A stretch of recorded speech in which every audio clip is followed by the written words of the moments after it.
Corruption ہے اور لوٹ مار ہے، اور اس کا نام پیپلز پارٹی اور ایم کیو ایم ہے۔ اس لیے ان کی نورہ کشتی میں شہری آتے ہیں اور 40 سال سے بھگتتے ہیں۔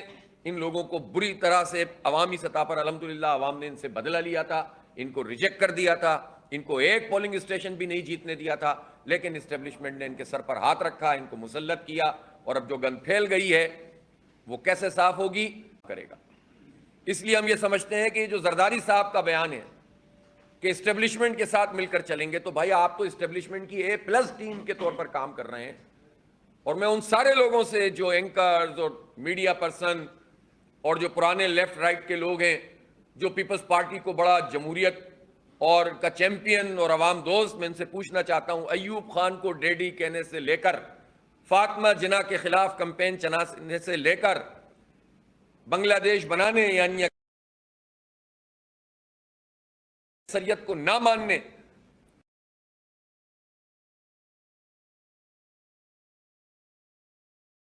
اس سے لے کر قومی اتحاد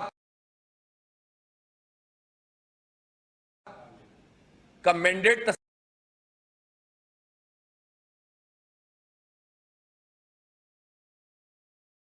نہ کرنے سے لے کر، اور درمیان میں چھوڑتے ہوئے بتاتا ہوں کہ کراچی کے مینڈیٹ پر ڈاکہ مارنے تک، اس کے بعد تمام وسائل پر قبضہ کرنے تک، پیپلز پارٹی ایک ہی کام کرتی ہے کہ وہ جمہوریت کو اور اکثریت کو قبول نہیں کرتی، ملک توڑ دیتی ہے، اکثریت قبول نہیں کرتی۔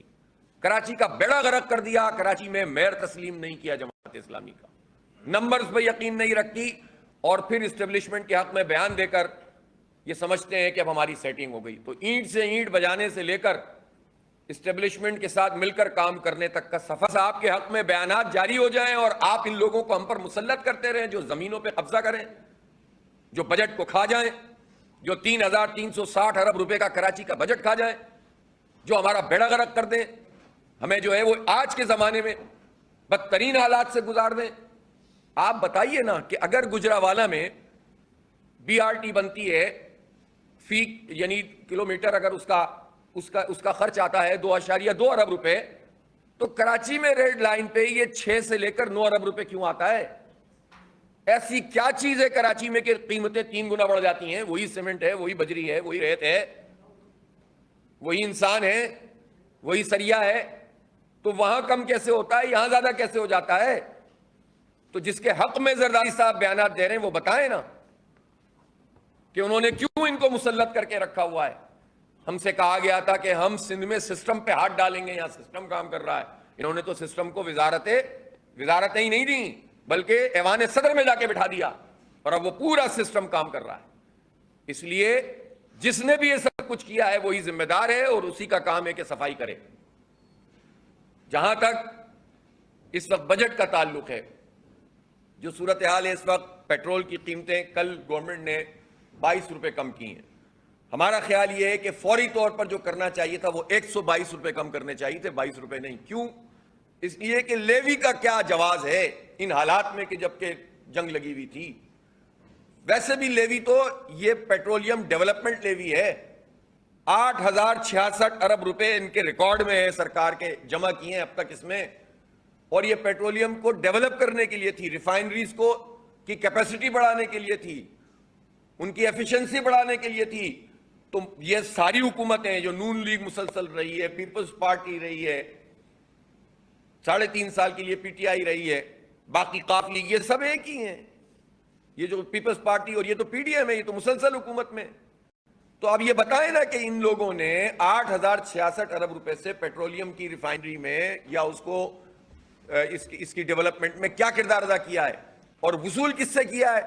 اگر ہم ان 8,066 ارب روپے کو دیکھیں گے تو ہو سکتا ہے کہ کم از کم 2 سے 3 ہزار ارب روپے وہ ہوں گے جو ان لوگوں سے وصول کیے ہوں گے جو ٹیکس نیٹ میں آتے ہی نہیں ہیں، جو طالب علم ہیں، جو بائکیا والے ہیں، جو فوڈ سپلائی کا کام کرنے والے، جو میڈیا پرسن، جو کیمرہ مین، جو فوٹوگرافر، جو مزدور، جو کسان، ان لوگوں سے انہوں نے کم از کم 3,000 ارب روپے اکٹھے کیے ہیں، اور ابھی تک یہ لیوی کا سلسلہ جاری ہے۔ کوئی بتائے نا کہ یہ ٹیکس جمع کرنے کا کون سا طریقہ ہے؟ اور پھر مزید بھی اس کے لیے تیار نہیں ہو رہے ہیں کہ یہ لیوی ختم ہوگی. پیٹرول کی 10 روپے کم کیے لیوی کے تو ڈیزل پہ 10 روپے بڑھا دیے. تو یہ کیا مطلب کام ہے؟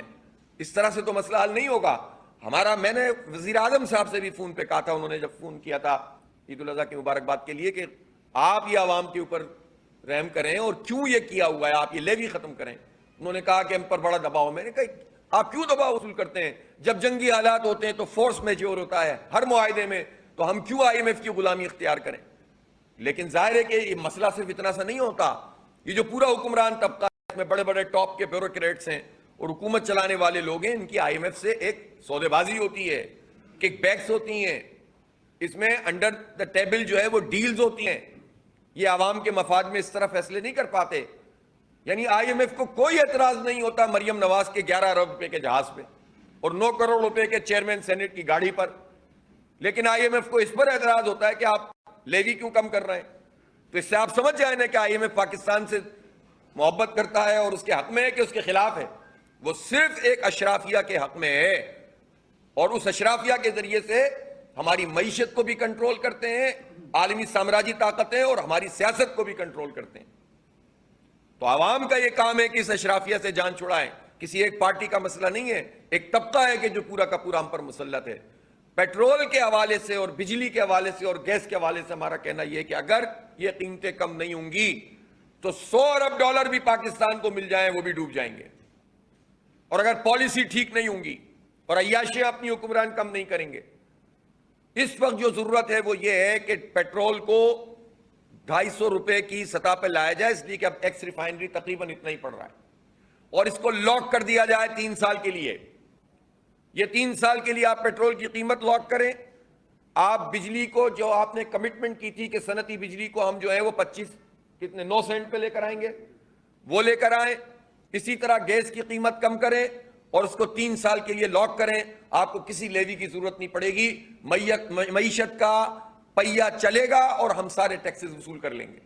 لیکن جب آپ معیشت کو ہی نہیں چلنے دیں گے, صنعتوں کو نہیں چلنے دیں گے, ایکسپورٹ کو تباہ کر دیں گے, کمپٹیشن سے میں آؤٹ کر دیں گے, تو پھر آپ لیوی پہ لیوی لگاتے رہیں گے, عوام کا بھرکس نکالتے رہیں گے, ملے گا ہمیں کچھ نہیں. اس لیے یہ پیٹرول کی قیمت 250 روپے پہ بتدریج لا کر آئندہ چند دنوں میں, اور اس کو لاک کیا جائے. لاک کرنے میں اگر اور کم ہوتی ہے آپ کمائیے, اور اگر زیادہ ہوتی ہے تو سبسڈی دیجئے. یہ اب سبسڈی پاکستان کو پے کرے گی. اسی طرح گیس کے بارے میں پوچھنا چاہتا ہوں زرداری صاحب سے, وہ دوبارہ صدر ہیں, کہ آپ نے اپنے پچھلے ٹینیور میں جاتے جاتے ایک دستخط کیے تھے پاک ایران گیس پائپ لائن پہ. آپ نے بعد میں کہا بھائی ہم نے تو یہ بنا دی تھی لیکن بعد کی حکومتوں نے یہ نہیں کیا. اب میں پوچھنا چاہتا ہوں, تو اب تو آپ کی حکومت ہے اور 4 سال سے آپ کی حکومت ہے, تو 4 سال میں پاک ایران گیس پائپ لائن پر کیا پیش رفت ہوئی ہے؟ شہباز شریف صاحب نے کیا کیا ہے؟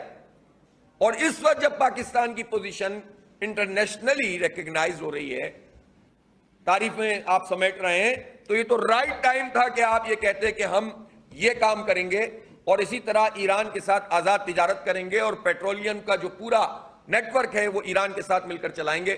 کوئی اعتراض نہیں ہوگا. لیکن مسئلہ یہ ہوتا ہے کہ ہم ثالثی بھی ڈر ڈر کے کر رہے ہوتے ہیں, اور امریکہ کے مفادات اور امریکہ کو سامنے رکھتے ہوئے کہ کسی طرح اس کو راضی رکھنے میں کامیاب ہو جائیں, تو وہ بات ہی نہیں کرتے کہ جو بات ہمیں ملک کے مفاد میں کرنی چاہیے.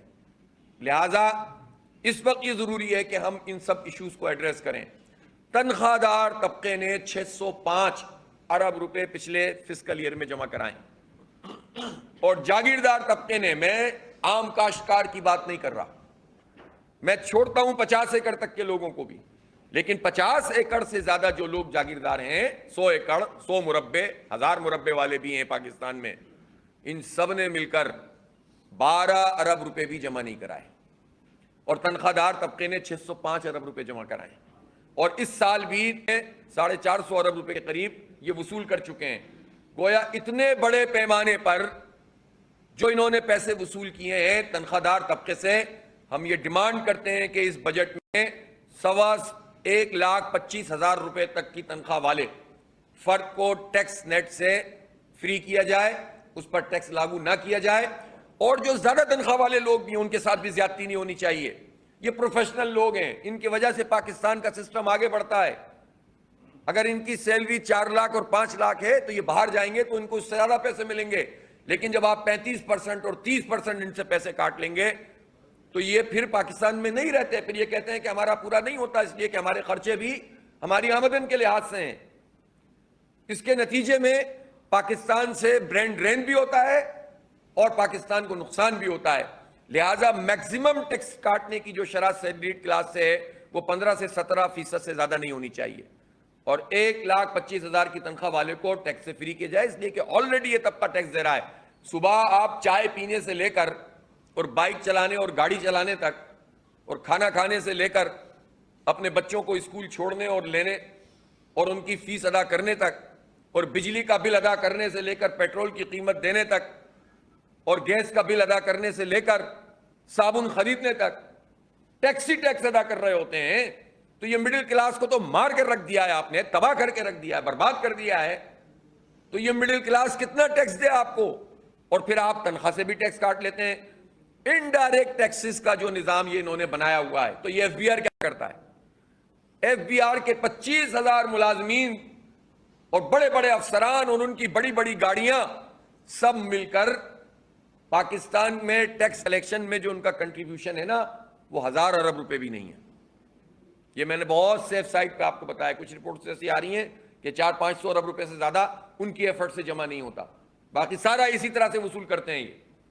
تو یہ 25,000 لوگوں کو قوم پالے اور کرپشن ہو مزید، اور تھریٹ دیں وہ صنعت کاروں کو، اور کمیشن کھائیں اور پیسے کھائیں، کرپشن کریں۔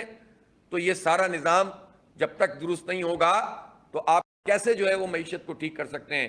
انشاءاللہ 3 جون کو اسلام آباد میں ہم بجٹ کے حوالے سے مکمل طور پر پورے میڈیا کے سامنے، انٹرنیشنل میڈیا کے سامنے اپنی تجاویز رکھیں گے۔ ہمارے ایکسپرٹ اس پہ مزید کام کر رہے ہیں، اور انشاءاللہ ہم صرف تنقید کرنے والے لوگ نہیں ہیں، ہم سلوشن بھی پیش کریں گے کہ اس طرح سے کیا جائے تو یہ مسئلہ حل ہو سکتا ہے، اور ہمیں معلوم ہے نیشنل اور انٹرنیشنل پریشرز کو بھی ہم جانتے ہیں۔ لہذا ہم یہ سمجھتے ہیں کہ اس پورے مسئلے پر لوگوں کو جب تک ریلیف نہیں ملے گا، جب تک لوگوں کو جو ہے وہ آسانیاں فراہم نہیں کی جائیں گی، یہ مسئلہ حل نہیں ہوگا۔ میں ایک مرتبہ پھر دہرانا چاہتا ہوں کہ پیٹرول کی پرائس کو لاک کیا جائے 250 روپے پہ، اور 3 سال تک اس میں اضافہ نہ کیا جائے۔ اسی طرح بجلی اور گیس کی پرائس کو منیمم کر کے، جتنا منیمم، اس لیے کہ یہ جو آئی پی پیز کو ہم پال رہے ہیں وہ ہم کیوں پالیں؟ ہم جو معاہدے ختم ہو رہے ہیں ان کو ختم کیا جائے۔ مزید ہمیں پتہ چلا ہے کہ تقریباً 8 سے 10,000 میگا واٹ، جبکہ پاکستان میں بجلی بہت ایکسس ہے، اس کے معاہدے بالکل انہوں نے تیار رکھے ہوئے ہیں۔ کسی بھی صورت میں اس میں جو فیول جہاں جہاں لگتا ہے اس میں کوئی ایک آئی پی پی بھی نہیں لگنا چاہیے۔ اسی طرح سے اگر سولر اور ونڈ کے آپشنز موجود ہیں تو وہ بھی اگر کسی کو لگانا ہے تو اپنے خرچے پہ لگائے۔ ان کو پیسے ادا کیے جاتے ہیں، ان کے قرضوں کے پیسے بھی ہمارے بلوں میں کٹتے ہیں، اس کا سود بھی ہمارے بلوں میں کٹتا ہے۔ تو ہمیں نہیں چاہیے ایسی بجلی۔ جو موجود ہیں آئی پی پیز ان کو فکس کیا جائے اور ان کی پیمنٹ بند کی جائے۔ جنگ کے حالات میں تو ویسے ہی سارے معاہدے معطل ہو جاتے ہیں، لیکن ان کو ہم اس سال بھی 1800 ارب روپے اس بجلی کے دیے گئے جو بنی نہیں ہے، کیپیسٹی پیمنٹ کے، اور 1600 ارب روپے کی انرجی پیمنٹ کی گئی ہے۔ تو آپ اندازہ لگائیں کہ قوم پھر کرے کیا؟ تو اس لیے ان چند لوگوں کو اگر آپ ان سے بات کر لیں گے یا ان کو فکس کر دیں گے تو قوم کا بھلا ہو جائے گا اور معیشت کا پہیہ چل جائے گا اور عام آدمی کو ریلیف مل جائے گا۔ بے نظیر انکم سپورٹ پروگرام میں نام بے نظیر کا ہے، کام بے ضمیروں کا ہے، کرپشن ہے اور لوٹ مار ہے، اور لوگوں کو بھکاری بنانے کا ایک عمل ہے۔ پڑھاتے کیوں نہیں ہیں؟ تعلیمی ادارے تباہ کر رہے ہیں، اور اس میں ماشاءاللہ سب شامل ہیں۔ یعنی پنجاب نے 11,000 اسکول آؤٹ سورس کر دیے ہیں، مزید 25,000 تک لے کر جانا چاہتے ہیں۔ اس کو اپنی کامیابی بتاتے ہیں، اپنی ذمہ داری پوری نہیں کر رہے۔ سندھ نے ہزاروں اسکول آؤٹ سورس کر رہے ہیں، اور اب پتہ چلا کے پی نے بھی 2,000 اسکول آؤٹ سورس کرنے کا فیصلہ کیا ہے۔ یہ شرم کی بات ہے کہ یہ ساری حکومتیں اس طرح تعلیم جیسی بنیادی چیز سے، جو آئین کہتا ہے کہ سب کو فری ملنی چاہیے اور کوالٹی کی ملنی چاہیے، وہ اپنی جان چھڑا رہے ہیں، آؤٹ سورس کر رہے ہیں۔ تعلیم آپ دیتے نہیں ہیں، صحت کی سہولت آپ دیتے نہیں ہیں، روزگار نہیں دیتے، بجلی کی لوڈ شیڈنگ ہوتی ہے، پانی آپ فراہم نہیں کرتے، گیس آپ مہنگی کر دیتے ہیں، ایل پی جی مہنگی کر دیتے ہیں، پیٹرول مہنگا کر دیتے ہیں، تو پھر کام کیا کرتے ہیں؟ یہ بتائیں نا، یہ چاروں وزراء اعلیٰ کرتے کیا ہیں؟ اور وہ جو مریم بی بی اتنے بڑے بڑے دعوے کرتی ہیں, اشتہارات ان کے اربوں روپے کے چھپتے ہیں, وہ بتائیں نا کہ زراعت میں پاکستان پیچھے کیوں چلا گیا. اگر ان کی گورننس بہت اچھی ہے, کیوں تعلیمی ادارے آؤٹ سورس کر رہے ہیں؟ تو تعلیم اور ان تمام چیزوں کی عام آدمی فکر کرے کہ بچوں کو میں پڑھانا ہے تو اتنا خرچہ کرنا ہے, اور پھر اس کے بعد ٹیکس پہ ٹیکس وصول کریں. ظاہر سی بات ہے کہ یہ غیر منصفانہ نظام جس کو ختم ہونا چاہیے. بہت شکریہ.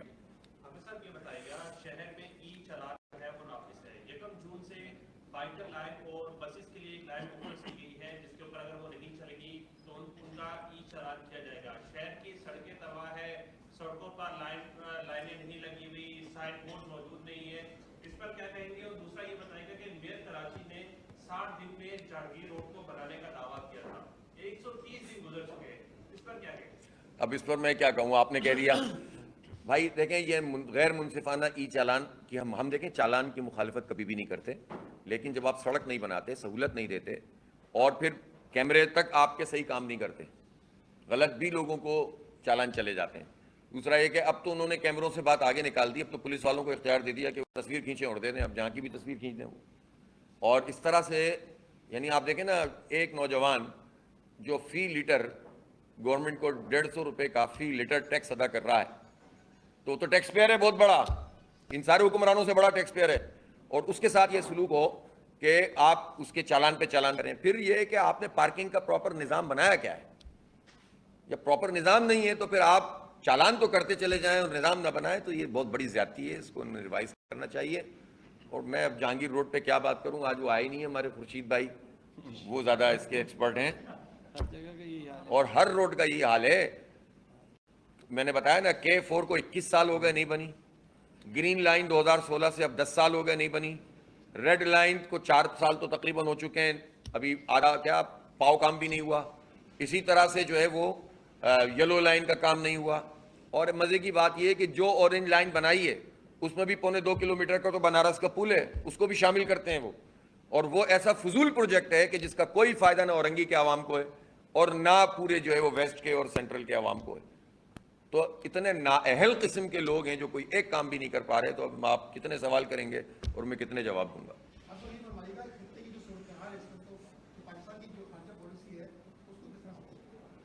وہ میں نے آپ کو دکھا تو دیا. دیکھیں, پاکستان نے اس حوالے سے جو ثالثی کا کردار ادا کیا وہ ٹھیک ہے, لیکن پاکستان کو اس موقع پر پاکستان کے مفادات کے حوالے سے بھی پاک ایران گیس پائپ لائن پر, ایران سے آزاد تجارت پر, خاص طور پر پیٹرولیم کی تجارت پر, اور بہت سارے کی ایشوز ایسے ہیں, اور آئی ایم ایف کو لگام دینے پر. آئی ایم ایف کیسے امریکہ کے بغیر اتنی زور سے بول سکتا ہے؟ تو ان سب چیزوں پر اپنا پاکستان کے مفاد کا خیال رکھنا چاہیے نا. جب ہمیں ایک پوزیشن ملی ہے تو ہم عوام کے لیے بھی تو کچھ سوچیں نا, صرف اپنی تعریفیں کروا کے تو ہم خوش ہو جائیں گے آپ, تو اس سے پاکستان کو کیا ملے گا؟ جی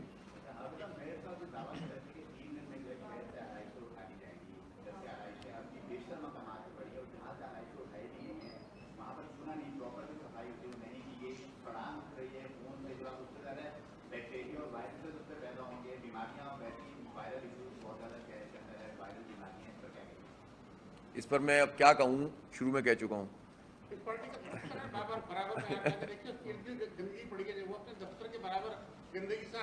سن لیجئے, اصل میں دیکھیں پورا سسٹم,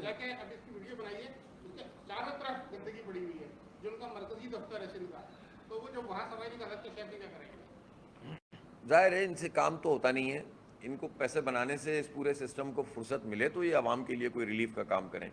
ذرا سا کچھ کہہ دیا تھا ہم نے پہلے دن تو ناراض ہو گئے تھے.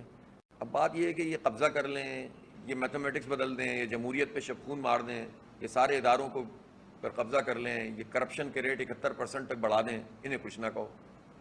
ظاہر ہے کہ بدترین صورتحال ہے. شکریہ.